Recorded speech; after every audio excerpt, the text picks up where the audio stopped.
Hi guys, welcome to Open Box Athletics. My name is Dave. Today I'm going to talk briefly about training days versus active recovery days versus rest days.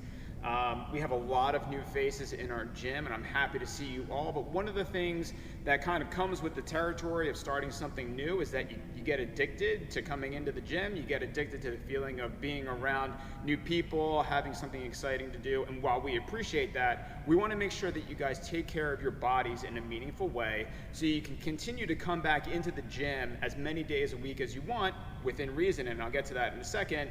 And also to make sure that you don't break down your bodies in some kind of way that it prohibits you from continuing your daily life outside of the gym. You know, you're in the gym for an hour a day. You have 23 other hours that you've got to contend with.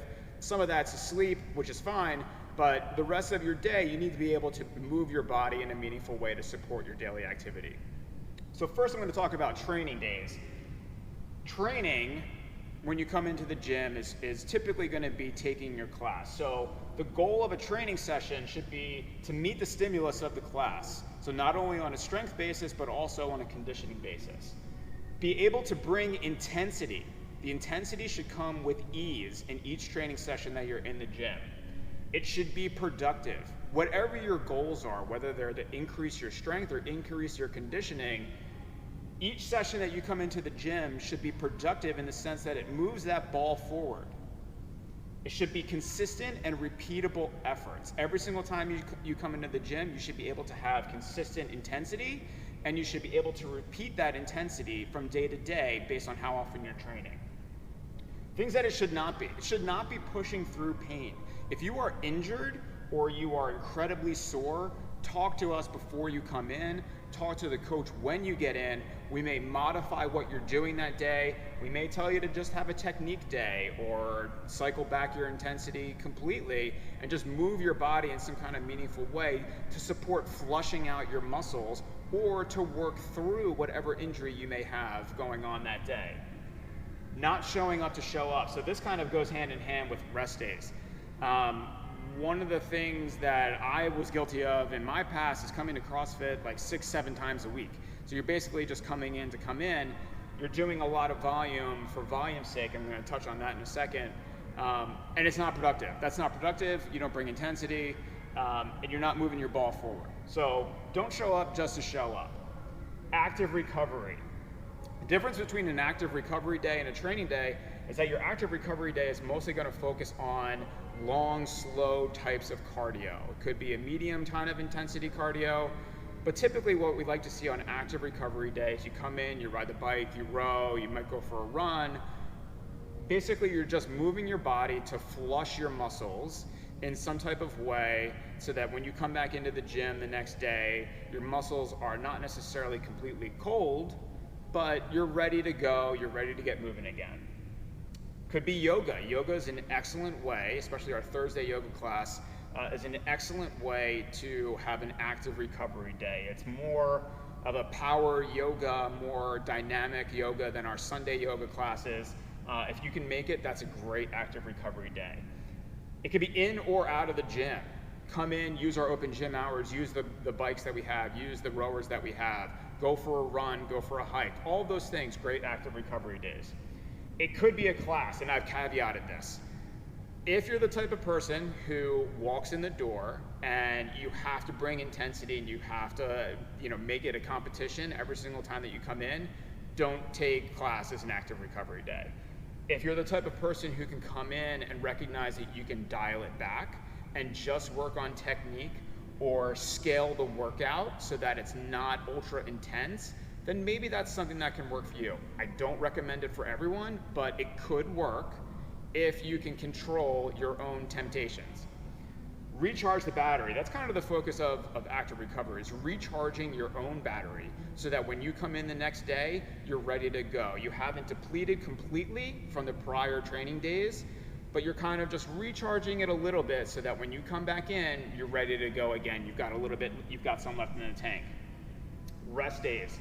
So this could be out of the gym. Actually, it's mostly ideally out of the gym. We prefer you not to come in. The exception to that is Sunday yoga.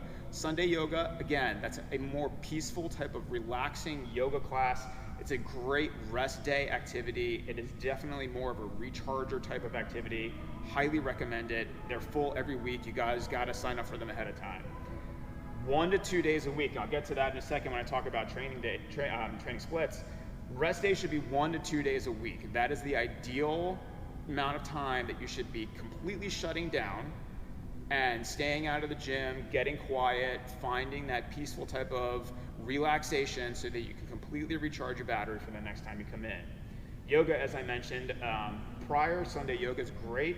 Stretching, foam rolling. Really what you want to do is you want to limit your physical stressors on your total rest days. That's how they differ from active recovery. The rest day is a complete limiting of your physical stressors, or ideally complete limiting of physical stressors. Obviously, we understand that life happens.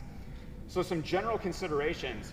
A normal, quote unquote, normal training split would be 3 days on, 1 day off, or active recovery, 2 days on, 1 day off, or active recovery. So wherever you want to put your active recovery day, you put your active recovery day. If you want both of these days to be rest days, they can be rest days.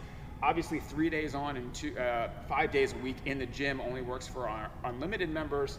But if you're a 3 times a week member, really 12 times a month, these other training days where you're not coming into the gym could be, some other physical activity, some other exercise class that you might go to, or running. All of those things count as training days. Another general consideration, volume for volume's sake is not productive long term. And if you're the type of person who spends the hour in class and then comes in and you're here for another hour after that, or an hour and a half after that, what you should do is step back and figure out for yourself if that is aligning with your goals, whatever your training goals are. And if that additional volume is productive for what you want to do, and you can bring intensity and meet the stimulus that you want to meet for that given day. So think about that if you're someone who's here more than an hour a day, an hour and a half a day. Risk versus reward. So what I mean by this is kind of getting back to this pain threshold and soreness threshold kind of thing.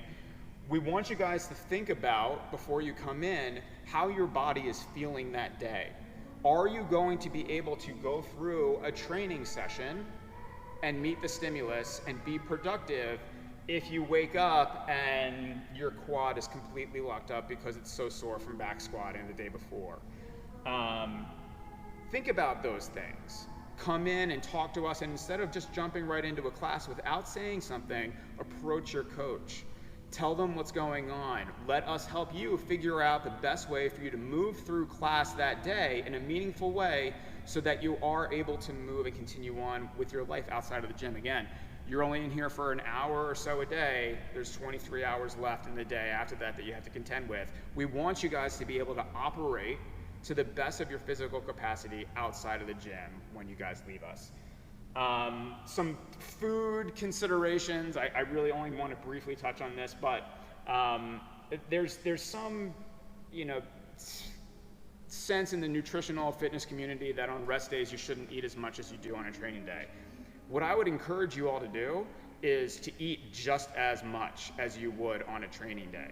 And the reason for this is that your rest day, your active recovery day, those are the things that help your muscles repair and grow and strengthen and get ready, get your glycogen storage ready for the next training day that you have. So if you're not eating as much on your rest or active recovery days, you're going to get back to your training day and you're not going to have quite as much in the tank as you could have. Something to think about, something to try. Obviously, that's going to be personally dependent on what your individual goals are, but keep that in mind next time you go and try to figure out what you want to eat. That's all I've got for today. Thanks a lot. Talk to you guys soon.